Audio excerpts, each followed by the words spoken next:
There'd be a knock on the door, and I'd put it away and answer the door, and the landlady would be there, and we'd discuss it. Discuss what? Reality. Her reality, not mine. Some people go crazy at that point. I felt it. It was one hell of a tweak. I mean, to just flip out and not know where I was.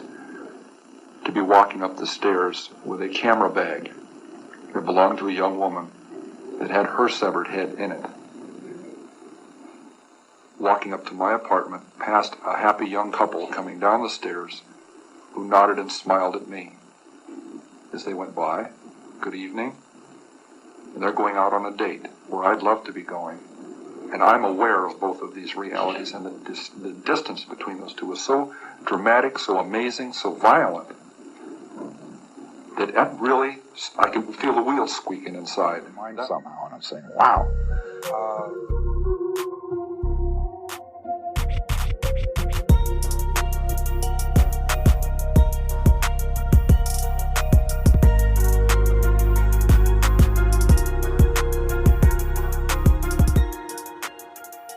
What's up, guys? It's your girl Ginger, the true crime queen. I'm reminding you now that listener discretion is advised. The dark nature of this show is not suitable for young ears or those who are sensitive to graphic material. But without further ado, let's get it. Welcome back, everyone. I hope everyone had a good week. So my initial thoughts are that I'm going down a long, deep hole with this guy because he's not your average asshole we are talking, okay? You can tell he's smart, he's honest, he's almost kind sometimes. I'm not saying this to piss anyone off. These were my initial thoughts, honestly. Even now, he's super smart, he's forthtelling and interactive. You can tell that he cares that you understand how crazy it all is. One of the most interesting things about him to me is that he turned himself in. I really wonder how long he would have gone on, if interested, in killing women before he would have honestly got caught. Let's take it old school for the day while also taking it back to Cali and learn about one of the biggest names in true crime history. If you couldn't guess it, it's Edmund fucking Kemper, y'all. Let's go. In the beginning, Edmund Kemper III was born on December 18th, 1948. So he's a Sagittarius, you guys, and born to Clarnell and Edmund Kemper II in Burbank, California as a whopping 13-pound newborn baby. And you guys, I would literally die if any one of my babies would have been anywhere near 13 pounds. They were less than half that. I want to point out that he was also the middle child between two sisters, Susan and Alan, one being about 5 years older and Ed being the middle, and his other sister being 2 years younger than Ed. So at the age of 9, Edmund's parents actually separated and they eventually divorced, but Ed and his sisters then moved to Helena, Montana with their mother, Clarnell. And Ed tells in his many interviews about the various weird games he would play as a child with his sisters. One of them was allegedly known as gas chamber, another was electric chair, and these were where his sisters would imagine that they were flipping the switch or mechanism that would begin a dramatic reenactment opportunity for Ed to play out his own fantasy execution. And like, what the fuck is going on in this little 9-year-old brain to spark that morbid-ass imagination? Because you know what I was thinking at age 9? I like turtles. Ed also seems to make a big deal out of the fact that he would often decapitate the heads of his sister's Barbie dolls. He says in one interview that he attributes the original incident to when his father had taken one of the many family chickens for slaughter, and then later being told to eat it for dinner by his mother, which he believes in some sort of way like traumatized him that would later create a sexual obsession with decapitating his victims.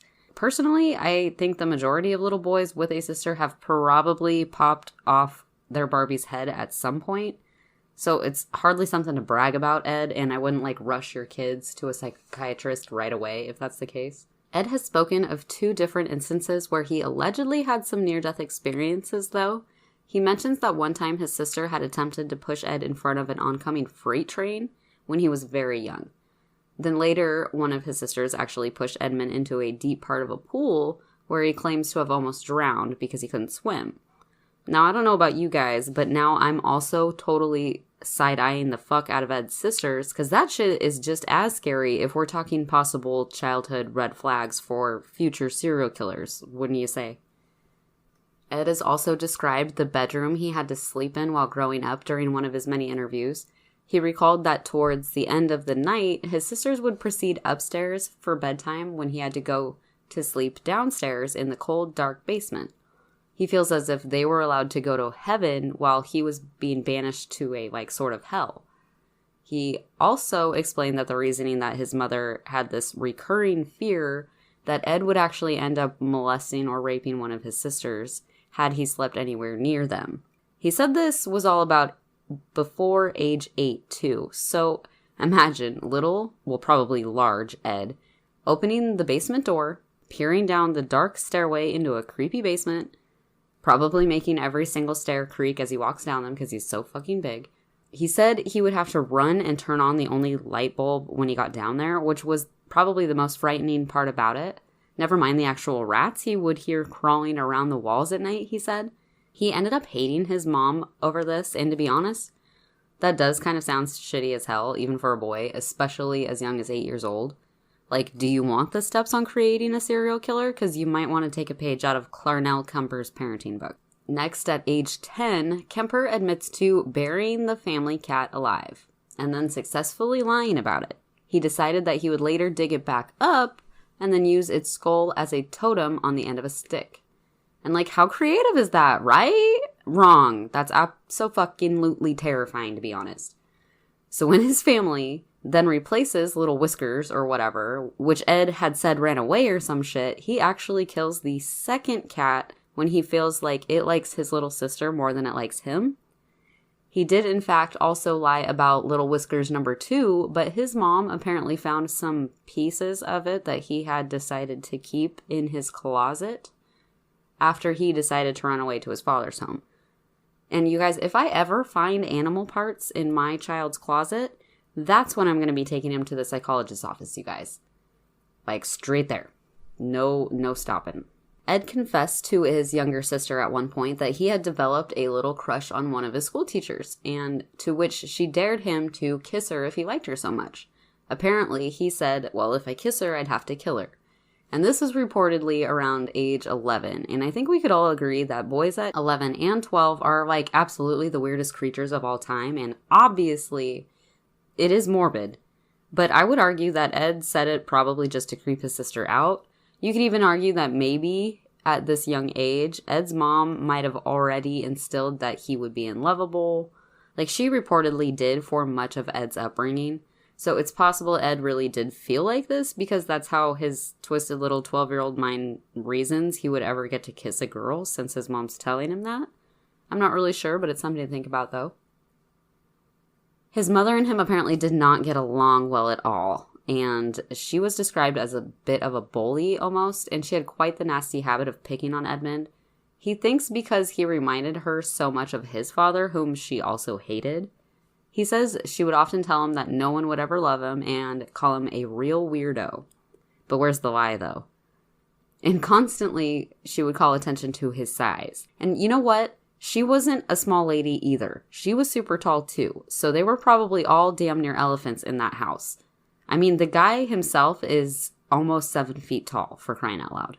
At age 15, Ed actually runs away and moves to Los Angeles to live with his father and stepmother, but actually ends up at his paternal grandparents' ranch in North Fork, California by the end of Christmas in 1963. And he said that they kind of just left him there on Christmas break. So it only took 8 months until August 27th of 1964 at the age of 15 when Edmund Kemper would shoot his grandmother dead in the kitchen on her ranch home. The first shot was to her head and the next two were to her back. Minutes later, his grandfather pulled into the driveway and began entering the home to only also be shot by his 15-year-old grandson. Edmund then called his mother in Montana and told her what he had done, when she urged him to hang up the damn phone with her and dial for the police, which he actually did, and then waited for officers to arrive. And he explains to the dispatched officers that he had shot his grandmother first just to see what it felt like. but then shot his grandpa because he knew how mad he was going to be that Ed killed his grandma. So instead of running or being like almost every other killer we know of, he just owned up to it. Simple as that. What's interesting here, though, is that Ed will later say in video recorded interviews that he had shot his grandmother that day because she snarkily told him not to go out and shoot at the birds like he always did. And that was when he passed by her in the kitchen with the rifle his grandfather had gifted him in the previous year. And Edmund apparently got all pissy like 15-year-old boys do and decided to shoot his grandma, or really probably any female that would have been standing there while he had a gun in his hand. I don't believe for a second that he only shot her to see what it felt like. And I think he did it in a rage. I think he knew that if he acted like a regular 15-year-old boy, they would treat him like one. And all he would have to do was say to the psychologist something like, I didn't think she would really die, or I just wanted to see what it would feel like, so that they would see him as just an ignorant, curious, slightly disturbed, or maybe majorly disturbed, child, and then treat him as such. He may have only been 15, but that doesn't mean he wasn't smart enough to understand that if you shoot a 67-year-old woman, she's gonna fucking die. Oh, and wait, did I mention the post-mortem stab wounds they found on his grandmother's body? Yeah. I forgot to get to that because his line of bullshit to the police had got me caught up. But yeah, it's not always mentioned in some accounts of history, but I believe in later interviews with Ed, he does in fact admit that on top of shooting his grandmother 3 times, he also stabbed her in the back. So yeah, I don't think it was just, I only shot her to see what it felt like. So, in November of 1964, at age 15 still, at almost age 16, Edmund is then sent to California Atascadero State Hospital, where he's diagnosed with paranoid schizophrenia, meaning that they believe he periodically withdraws from reality. He was also found to have a rather above-average IQ, though, ranging anywhere from a reported 130 to 145. Because of this, while at Atascadero, Ed actually thrives. He was said to be a model patient and was even given the responsibility of assisting the very understaffed psychologists in the hospital by scheduling and delivering other patients' psychological exams. He was able to learn the ins and outs of what was expected of patients, what answers psychiatrists wanted to hear, on top of all the interesting answers other inmates submitted on their tests. At that time, the hospital was said to have housed over 1,000 criminal patients, so I'm willing to bet that Ed was able to take a bit of advantage of that situation, being that he's considered a model patient, and he's given all these extra responsibilities, and the same hospital only has 10 psychologists. 1,000 criminal patients, 10 psychologists. Ed managed to get so comfy within the walls of Atascadero that he even schmoozed his way into convincing a judge to expunge his juvenile record for the 2 murders of his grandparents completely. By learning all the correct answers, his juvenile representative and Ed made such a good case for rehabilitation in Ed's criminal demeanor that they were asking his record be wiped to not further harm his chances of being a more productive member of society. Brock Turner. And then he was clearly no longer a threat to anyone. Well, we all know how this turns out. On his 21st birthday, in 1969, Ed is released from California Youth Authority back into his mother's care on probationary parole near the Santa Cruz, California area, against the advice made by many of Ed's psychologists at Atascadero. She had relocated to the area after remarrying and divorcing while Ed was getting reformed at the hospital.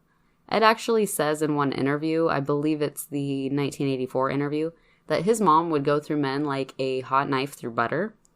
So basically, happy birthday, Ed, you get to spend it with your favorite person ever. Not.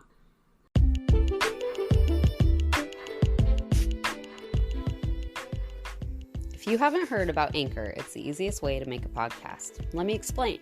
It's free. There's creation tools that allow you to record and edit your podcast right from your phone or computer. Anchor will distribute your podcast for you, so it can be heard on Spotify, Apple Podcasts, and many more. You can make money from your podcast with no minimum listenership. It's everything you need to make a podcast in one place. Download the free Anchor app or go to anchor.fm to get started.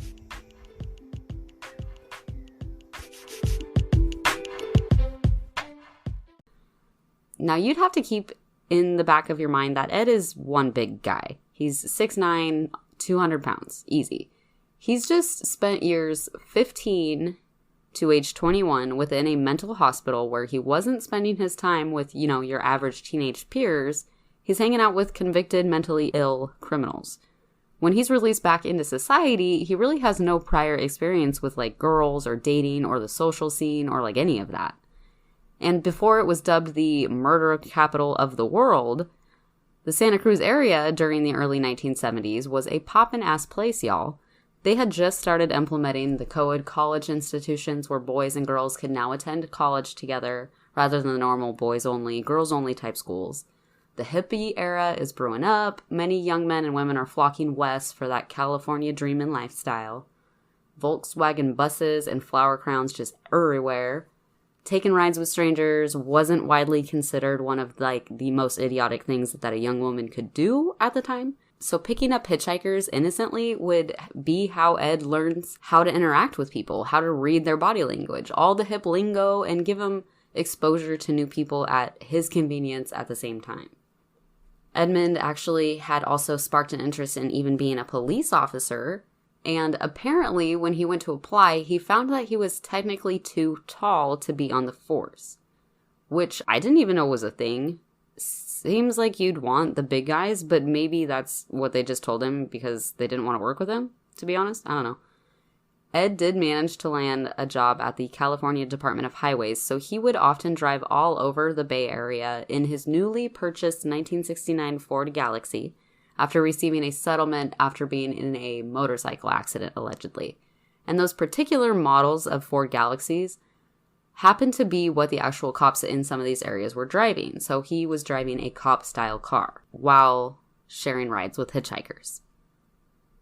So at age 23, on May 7th of 1972, Ed picked up two petite young girls hitchhiking in the Berkeley area, a couple 18-year-old students from Fresno State College, Marianne Pesci and Anita Lucchesa. And as he had hundreds of times before, he pulls up and asks where they're headed, and he purposely ignores their sign that reads Stanford. Ed recalls that Marianne was the more extroverted of the two, being that she had hitchhiked all over Europe beforehand, she told him. Her friend Anita, however, was raised to not get into strangers' cars like you should, but she had yet to have a nasty experience, so when Big Ed pulled up and mentioned that he could drop them off at Stanford as he was heading towards Palo Alto anyway, he says Anita immediately hopped in the car while her friend Marianne was looking at Ed pretty thoroughly, giving him the one-over, weighing all the red flags in the situation. Large single male, 2-door car, so no one's getting out unless someone in the front lets you. Ed actually reads into this, and to ease her suspicion a little bit, he sort of looks at his watch and looks back at her like, bitch, ain't no one got time for this. And that's when apparently she just brushes him off as a dork, as Ed put it, and proceeds to climb into the back seat of his yellow Ford, which is also a fucking boat of a car if you didn't know. So they chat along the way. At the same time, Ed recalls him and Marianne are sort of having this stare down of sorts because she's not trusting of him at all. He notices this, of course, and is watching her from the front seat through the rearview mirror. As Kemper's driving towards their destination, he takes a route that will give him the option of side roads that lead to desolate areas, because he's familiar with all the back roads, being that he works for the California State Department of Transportation. So he pulls into a deserted area and pulls out his .22 pistol from beneath his leg, handcuffing Marianne and forcing Anita into the trunk of his car. He then leads 18-year-old Marianne Pesci into the surrounding woods and forces her to lay down on her stomach. He places a plastic grocery bag over her head. He then uses a small towel he has brought and proceeds to try and strangle her to death using the towel-bag combo. When this doesn't work, because the towel rips and Marianne bites through the bag, because she's fighting for her life at this point, he panics and begins to stab her with this dull-ass blade he carries along. He said after he stabbed her for the first time and she didn't die immediately after all the movies he had seen, he had to quickly stab her a few more times in the sides and even in the stomach. And he had the presence of mind to not stab her in the breasts, though as to not disgrace her in that way, because, logic. So he says, she's sort of just leaking, ugh. So he then decides to slit her throat from ear to ear to be sure that she's no longer alive. And that was like a shit ton harder than he ever thought killing someone was going to be. So now he's covered in blood, and he returns to his trunk and addresses Anita, who's been probably shitting bricks the entire time she was stuck in there. It's really too bad that she wasn't able to break out a taillight or pull a latch somehow and run away. I don't even know if that was an option in those times, but when she realizes that he's covered in blood, he says she sort of gets snotty and asks about her friend, to which he explained, "Your friend over there got smart with me, and I think I broke her nose and she's bleeding everywhere, so you should probably come look at her." So he walks her over to the same area, quietly takes out a bigger knife he's also carrying, and then makes it click when you open and lock it into place. And the click made Anita think that Ed had actually cocked the gun that he initially drew when he put her in the trunk. So she yells, "What's that?"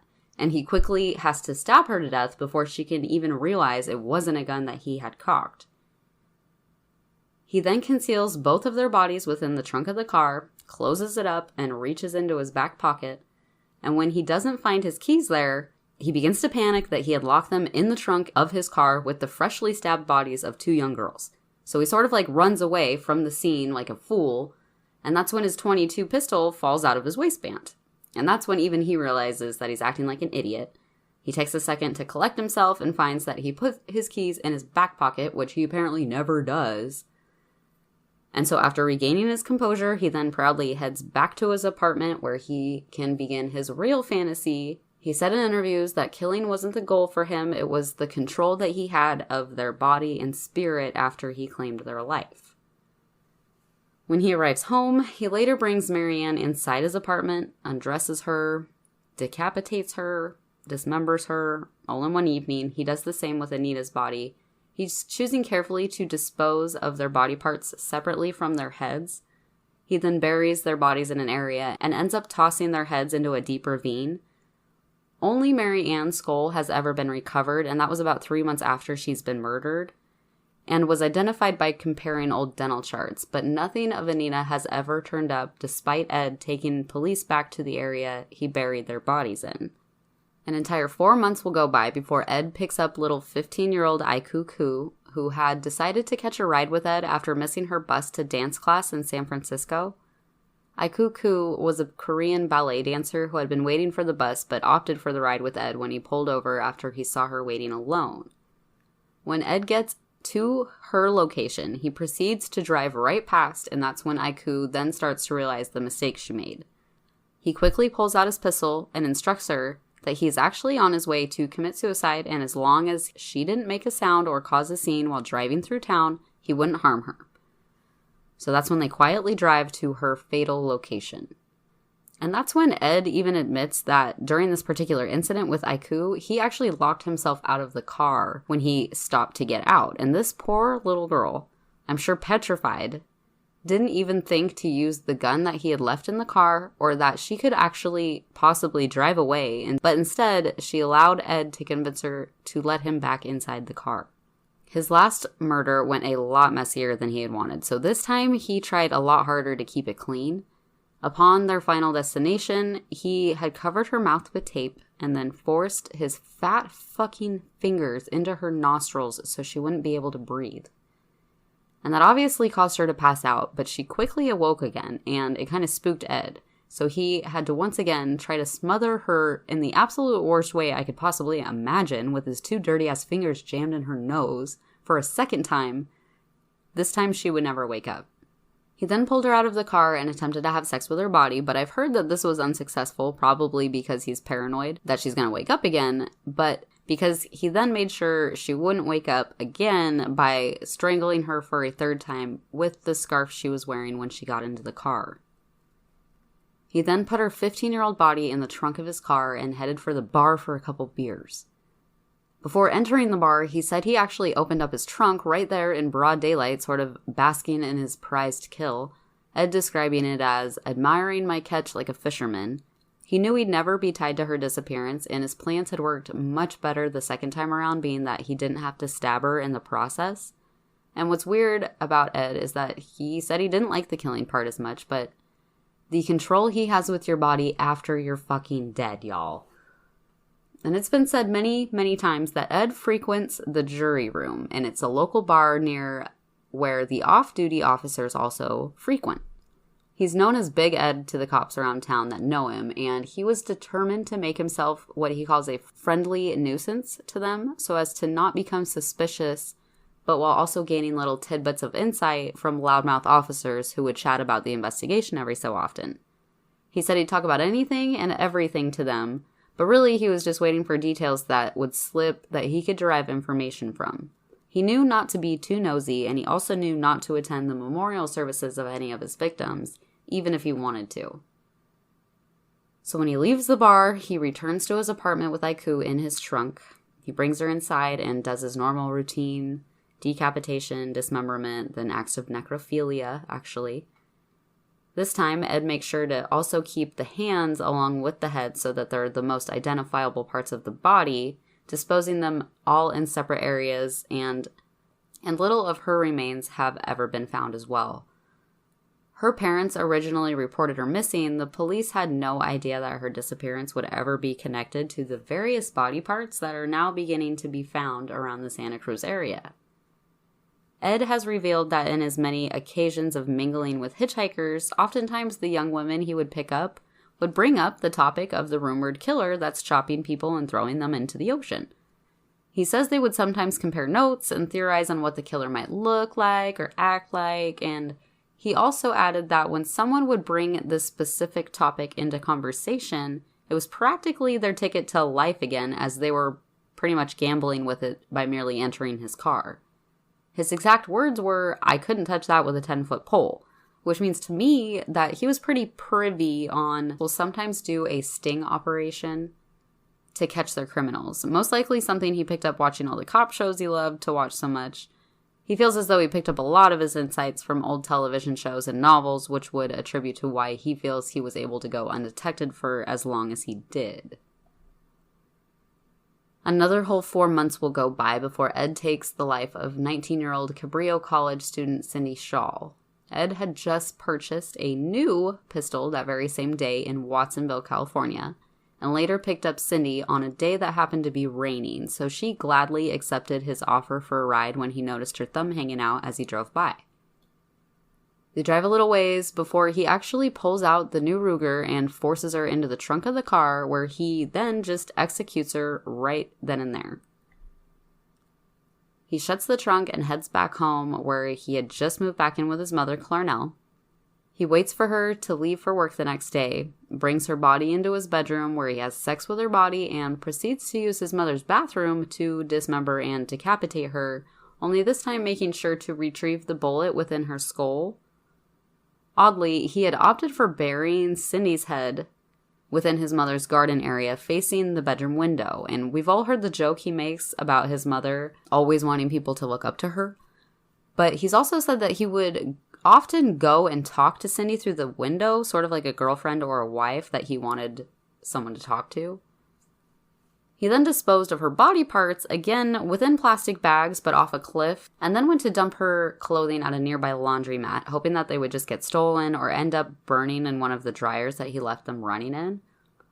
He would learn of the police finding her bodily remains while hanging out at the jury room, learning that police had discovered her body parts that had floated back ashore along the beach below the cliffs he threw her body parts off within 24 hours of disposing them.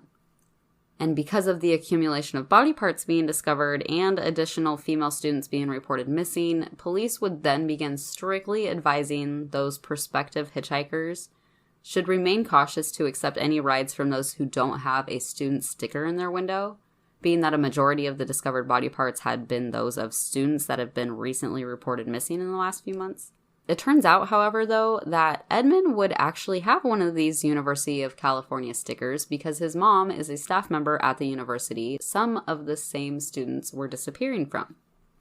At this point, the time between his killings would ramp up, now only a month after his last, with it being noted that this particular incident happened after one of Ed and his mother's worst fights ever. Edmund then goes out and picks up another 2 young women hitchhiking. First, 23-year-old Rosalind Thorpe, and then later down the road, 21-year-old student and part-time coffee barista Allison Liu. It would be assumed that Rosalind's mere presence sitting up in the passenger seat of Ed's car would have probably eased any reluctance that Allison would have had when they pulled in to offer her a ride. After driving a ways out, Ed pulls this little stunt where he has the girls look out the passenger side window at some supposedly pretty view, while at the same time withdrawing his .22 Ruger from below his pant leg once again. And without even stopping, just sort of coasting along, he immediately executes an unsuspecting Rosalind who's sitting in the front side passenger seat beside him. Then he has to quickly turn to the back seat to a now literally sitting duck, Allison Lou, and he shoots at her multiple times through her raised hands, missing a couple times, but also striking her in the chest and causing her to pass out in the back seat. He then headed back to his mother's home with both of their bodies laid in the back seat of his car, covering their fatal wounds with a blanket he keeps in the trunk. He then approached the campus, and the security guard running the gate had seen the girls with Ed, but he casually told him that he was taking the girls home after an evening of drinking. And the unknowing, not at all suspicious security officer just allows them right through the gate, once again letting what the media is now calling the co-ed butcher right literally beneath his nose. Bruh. After pulling up to his mother's duplex apartment, Edmund popped open the trunk and actually started removing the heads of these poor girls right there in the driveway, knowing full well and almost excited by the fact that at any moment one of his neighbors, someone walking their dog, or even a cop could roll by and happen to glance into the trunk, like throwing it all to the wind at this point, so to speak. He then casually carries their heads like a bag of groceries up the stairs and into his mom's place to, no joke, perform fellatio on himself using their now decapitated heads. He then used his mother's bathtub to dismember the rest of their bodies, carefully retrieving the spent bullets from their skulls, then disposing of them piece by piece along the canyon highways. Some of their remains were discovered within the coming weeks. Others wouldn't be found until March of the following year.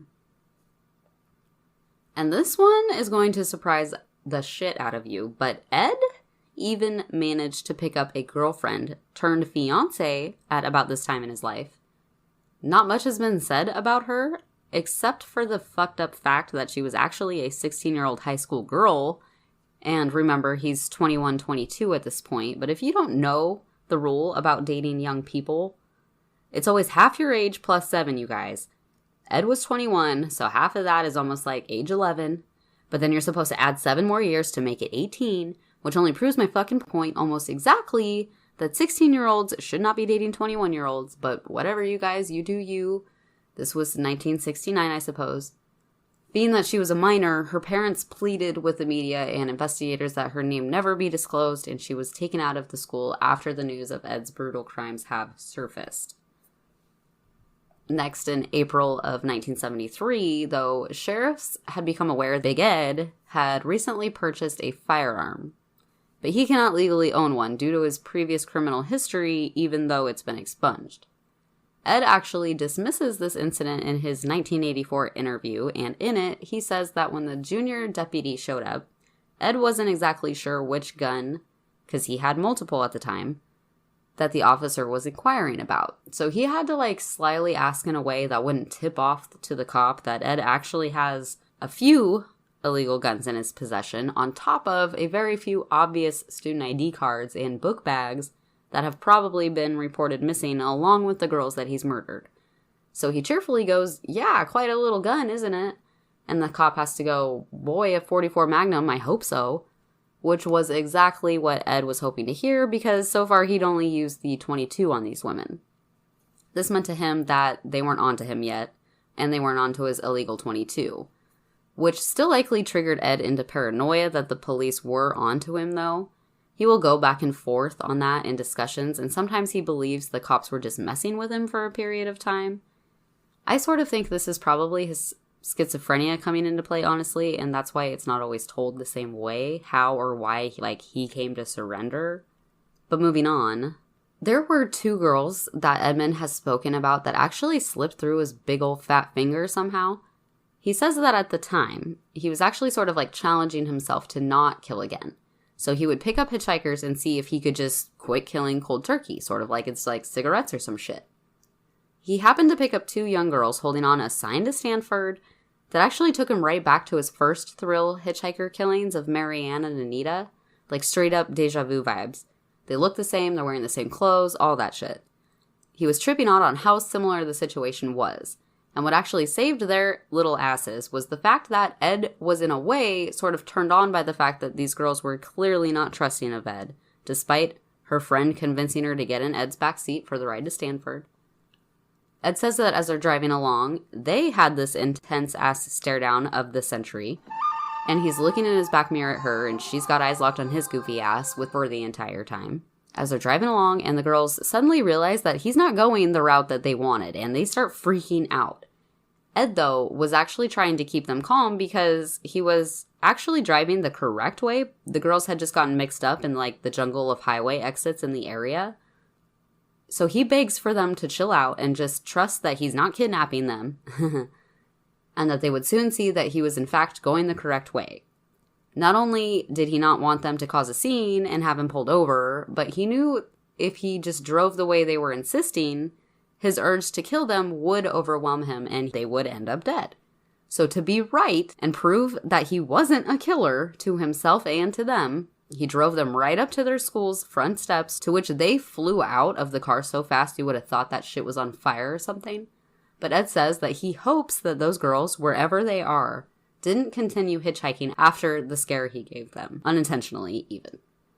It was that night, though, that Ed Kemper had decided to himself that to save the lives of the future young women from being his next victims, he would finally kill the person he later feels that he was metaphorically killing the entire time, his own mom. On Friday, April 20th, 1973, Edmund says that his mother woke him abruptly when she loudly returned home, litty as a titty, and those are my words, not his. His were soused from a party. He said he walked into her room to say something to her, hoping for any type of sign of acceptance or love to point him away from following through with his feelings of murdering her. Unfortunately for her, when he entered the room, she let out this huge sigh and annoyingly said, "Ugh, oh, I bet you want to stay up all night talking now," which, like, really offended him, probably, like, at the worst possible time, because he instead calmly says, "Nah," and waves her off and walks back to his room, all butthurt, and he waits till about 5 in the morning when she's in a deep sleep and re-enters her room and begins beating her to death with a hammer. Smash, smash, smash! Then unnecessarily slitting her throat. But it doesn't stop there. This is where he earns his biggest title for being one of the most fucked up people in history. Per routine, he continues by decapitating her, using it for sex acts, and then he said he actually set her head up on the mantle, spent a few hours yelling at it because she finally couldn't yell back anymore, and then lastly used it as a dartboard. Next, he tosses her actual vocal cords in their sink's food disposal, and when he turns it on, the disposal actually spit them back out at him, which he said he found appropriate given her annoying tendency to nag everyone. And he really blames his entire bout of anger and resentment and rage and frustration, all due to his mother's upbringing and how she handled herself as a parent. He only accepts blame and guilt to the point that he believes that these young women were merely surrogates, finger quotes, or placeholders for displaced rage towards his mother. So after killing the one true person he believes he's always dreamt of killing, he hides the rest of his mother's body in the bedroom closet and flips over the mattress to hide most of the evidence that's left behind. Why? I'm not really sure, but it would seem like he had attempted to cover it up or maybe pass it off as something else when he then decides to call over his mother's bestie, 59-year-old Sarah Sally Hallett. He says he's planning a surprise dinner for his mother and would love for her to join them. When she arrives, though, Ed takes her by surprise and attempts to strangle her to death after attacking her from behind and holding her neck together in his forearm. And he said he didn't even realize that he had broken her neck and that she died pretty quickly. Other articles, though, detail him using the scarf that he had kept from 15-year-old victim Ikuku to strangle his mother's best friend. Now, I'm not absolutely sure which one, to be honest, but I do know he then brought Sally Hallett's body into his bedroom, undressed her, and it's been said that he attempted to have sex with her corpse. Then, after decapitating her, he buried her head in the backyard, placing her body in another bedroom closet as well. I believe this would be the reason, though, that he has been heard joking on Mindhunters that his mother's always liked people looking up at her, though he did also bury Cindy Shaw's head in the garden as well. He then interestingly writes a note for someone to find in the home, because he expects police will soon be coming after him, and the note reads, approximately 5:15 a.m. Saturday, no need for her to suffer anymore at the hands of this horrible, quote, murderous butcher. It was quick, asleep the way I wanted it, not sloppy and incomplete, gents. Just a lack of time. I got things to do. Ed then drives away from Santa Cruz and heads east using Sally's now stolen car. He actually ends up ditching it, though, at a gas station a few towns over and rents an additional car to throw off future cops because he's sure he's going to be on police radar at any minute. But when he discovers there is no news of any bodies being discovered on TV, Ed would actually call the police in Santa Cruz himself, and he was said to be sleep-deprived after driving for 3 days straight on a binge of no-dose anti-sleeping pills. So he was paranoid about the guns and the ammo he had brought with him in the car and was trying to tell police that he was the killer that they have been looking for. But his first few calls weren't taken seriously, the very first one being considered an actual prank call. And it wasn't until Ed could finally convince the dispatchers to send over the same junior deputy who had been to his mother's house recently to seize his gun.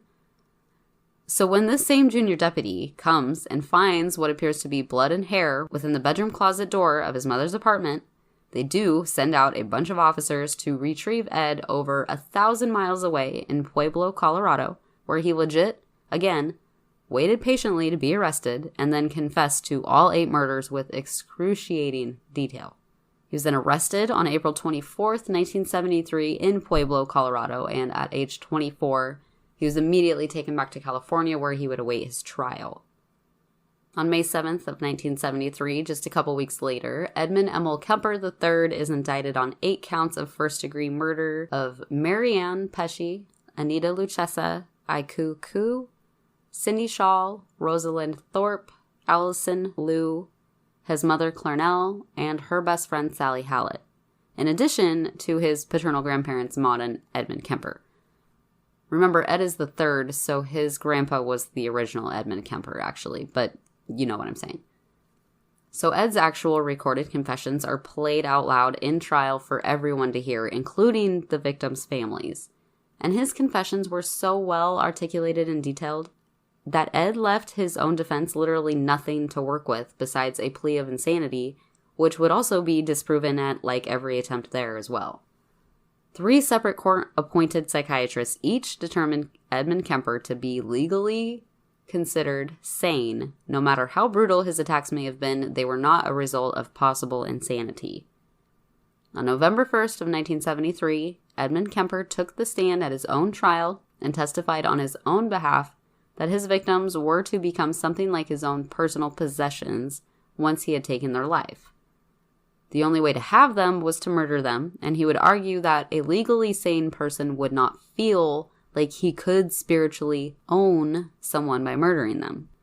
But on November 8th, after only 5 hours of deliberation, the jury found Edmund Kemper III is officially considered legally sane, as well as guilty of all 8 counts of first-degree murder in which he was charged.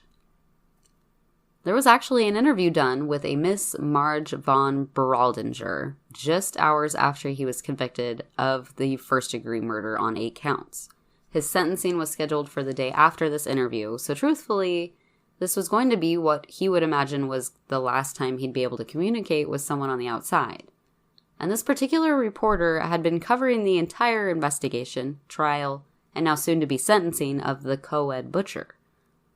Ed said that he felt she had represented him the fairest of all the local news reportings and, in return, promised her an interview when he would be allowed. Her interview was published later next year in a heavily circulated article, becoming one of the most in-depth interviews that someone had done with a serial killer up until this point.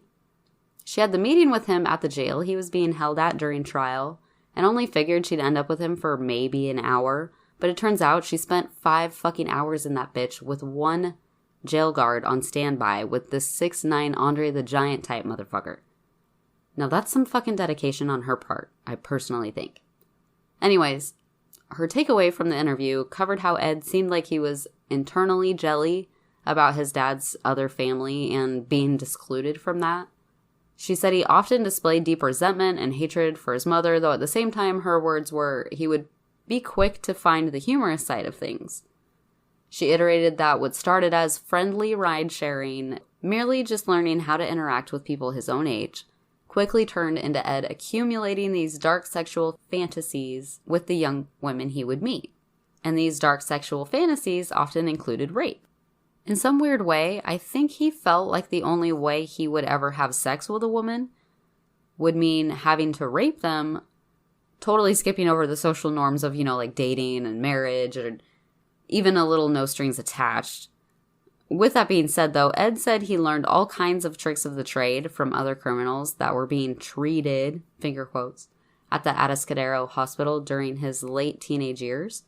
He learned that the act of rape alone is too risky. It leaves witnesses, so it would really mean having to murder someone to not get caught for rape. He said to the interviewer, rape, murder, no witnesses, no prosecution, like it was like this 4-step easy process or something. He then described his half-ass attempt to escape from the horrible things he had done when he suddenly decided to, quote, surrender so he wouldn't kill again. He explained that he had pled not guilty on all 8 counts, believing that only someone who was, in fact, insane would do such horrible things. After the jury deliberated, it's clear to him that society doesn't agree with him, but hopes that they might reconsider in the future. And remember, this is all being said before he's actually even sentenced. She's also reported that he actually tried to commit suicide, I think a total of 4 times after being arrested. However, most of the other articles I read actually only mentioned 2 of those times, so I'm actually not sure what it was. While in custody, awaiting for his trial to begin, and one of these times was also after this female reporter had stupidly given Ed a ballpoint pen during one of their quick little courtroom interviews, where he would later use it to slit his own wrist to get him out of the courtroom. Each time they patched him down and trial proceeded. This was in the interview where one of Edmund's most famous lines, which is often attributed to the incorrect serial killer when it's used in movies now, but he said to Marge, the reporter, that she hadn't asked the typical questions he was expecting her to ask, like, what do you think when you look at girls? Which he then offered his own answer to his hypothetical question. One half of me says, wow, what an attractive chick, I'd sure like to date her, while the other half of me says, I'd wonder how her head would look on a stick. Also, that would have been the stereotypical answer he would have been expected to say after hearing these crimes. I honestly think that it's been paraphrased and taken out of context so many times that now people just say that he looks at girls and likes to think about their heads on sticks. But if you actually read the entire interview, which I'll link in the sources, of course, you can tell he was actually just being sarcastic or kind of making a joke, like a sick one, but I still think he meant it as a smartass answer to a question she did not end up asking like he had expected her to. Either way, the very next day when the judge asked Ed what he thought his punishment should be, Edmund actually personally requested the death penalty as the consequence to his crime and even asked for death by torture, which had to be some sort of other sick-ass fantasy on a different level. And thank God it wasn't awarded in that manner, though. Due to California state actually amending their laws regarding capital punishment earlier that same year, Ed was denied his request for the death penalty and given 7 years to life for each of the 8 counts of murder, all to be served concurrently. So 56 years to life, basically. By December 18th of 1973, Edmund spent every single birthday from age 25 and beyond within the walls of the male-only state California Medical Facility State Prison, or CMF, located just outside the city of Vacaville, California. Now, in his early carceration years, he was housed at the San Mateo County Jail with other infamous criminals like Charles Manson, but before that, a man named Henry Mullins. who had also ended up being an active serial killer during the very same time that Kemper was running off with hitchhikers. Mullins had been convicted of murdering 13 people in the Santa Cruz area, to which he confessed to doing, all under the bullshit excuse that those human sacrifices were saving the people of California from an impending earthquake. Herbert Mullins and Edmund Kemper actually had a bit of a beef between the two while being confined in the same prison block. The tea is that Kemper called Mullins out for using the same dumping grounds for their victims, while Mullins would literally be like, you copied me, Ed. Ed says in one of his later interviews how he played a shit ton of mental games with this guy, only ending up to be sort of friendly after it all. And we will totally have to cover this asshat in a future episode because his story is also totally weird as fuck. But that's for another time. Ed does do another interview in 1982, and it's a segment for the Killing of America documentary, which was a Japanese-American documentary based on American violence, where he alludes to why he might have done the horrible things he did. He does another interview in 1984 for the documentary Murder, No Apparent Motive, which is basically the same thing. In 1987, Edmund is recognized for being one of the biggest contributors to the campaign known as the Blind Project, for which he records audiobooks for the blind. He's recorded hundreds of books for the blind and produced over 5,000 hours of recordings. He's even received a couple trophies over the years for it, later saying, "I can't begin to tell you what this is meant to be able to do something constructive for someone else, to be appreciated by so many people, the good feeling it gives me after what I have done." And I think his last interview was done in 1991 at the age of 43 with a French journalist, and I will link all of them on the episode sources, but honestly, they're really easy to find on YouTube as well. While being incarcerated, Ed actually found a particular interest in the ceramic arts and has handcrafted some very interesting works of art, even sending an old psychiatrist from his Atascadero days a very oddly shaped excuse of a coffee mug, on which he inscribes, "I beg your pardon, I never promised you a rose garden," which was understood as some sort of weird apology from Ed by the psychologist he sent it to, so whatever. Edmund was first eligible for his parole, actually, in 1979, but thankfully he's been denied every single year he's ever attended a parole hearing. He actually skipped quite a few over the years, being aware that his return to society is not going to be acceptable, even really in his own mind. He was most recently denied in 2017, and he will be up again for parole in 2024 at age 75. But I'm pretty sure he will not be leaving that prison outside of a body bag. He's turning 72 this year, making his total years locked up like a whopping 52 of those years, which is like 70% of his entire life, for God's sake. So on top of these interviews, Edmund's discussions with famed FBI profilers John Douglas and Robert Kessler have really contributed to much of what we think we know about what's going on in the mind of a serial killer or other types of violent criminals. I cannot believe the phenomenal job they did in Mindhunters, choosing the people they did to play the characters. Every single one of them is spot fucking on, and I feel like Edmund Kemper's character is obviously a bit of a recurring bit there. I love it. If you haven't watched Mindhunters on Netflix, check that shit out. For months, I just let it play on throughout the night because I would have to be up every few hours feeding the baby. I fucking love me some Mindhunters. I absolutely recommend it. There's 2 seasons currently, and I think all the fans are hoping and praying that it's soon confirmed for a 3rd season. It's a Netflix original, so it's really only available on there, unfortunately. But that's Ed fucking Kemper, y'all. Sort of like, I don't know, in my opinion, one of the under-talked about serial killers. I honestly feel as though he was a brilliant mind, like, virtually gone to waste. He possibly might have been able to do some really awesome shit had he not been such a destructive, nasty person in reality. It's hard to say for sure, but I have a strong feeling that it's very, very, very important to be thoughtful in how you speak to your children, especially if they exhibit irrational feelings of hatred and anger. I think the way Edmund's mom treated him is more of a rather huge excuse, but I don't doubt that being raised the way he was detrimental to his mental health in some way or another. I also think had he actually received the proper psychological treatment after he first killed his grandparents, he might have actually had a chance to be a better person. Unfortunately, though, the lack of capable staff that would allow Edmund to inadvertently thrive under what was some pretty grim circumstances for a mentally ill young man, it's a shame he wasn't sent somewhere else where maybe things could have turned out a totally different way. Perhaps there'd be 6 more bright, beautiful, strong women doing great things today. So I want to thank you guys for sticking it out with me through this deep, dark-ass hole of a case. I want to thank you ×2 for sticking out with me with my weird-ass schedule during quarantine. Like I said, I promise they will return to normal eventually. Moving on to this week's shout-outs, though, I have a big, big, big thank you to Amber, my girl in Thailand, for always being so kind and supportive. I love you.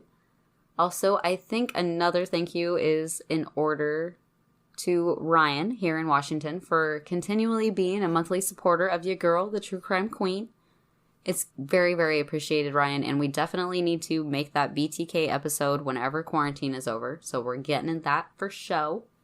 Just slipping in another slippery snake of a reminder out there that weekly true crime live streams I do every Thursday night at 9 p.m. Pacific Standard Time.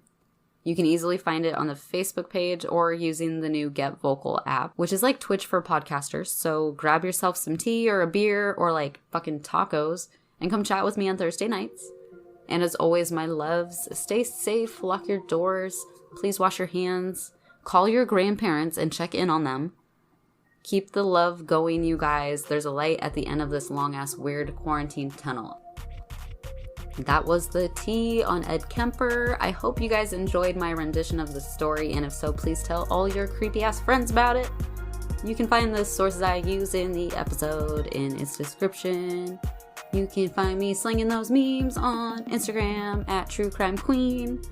Check them out if you need some laughs after all that dark shit. If you'd like to support the podcast, consider buying me a coffee. Well, not that I need any right now, but so I can keep making you guys that killer-ass content. You see what I did there? All right, you guys. Bye.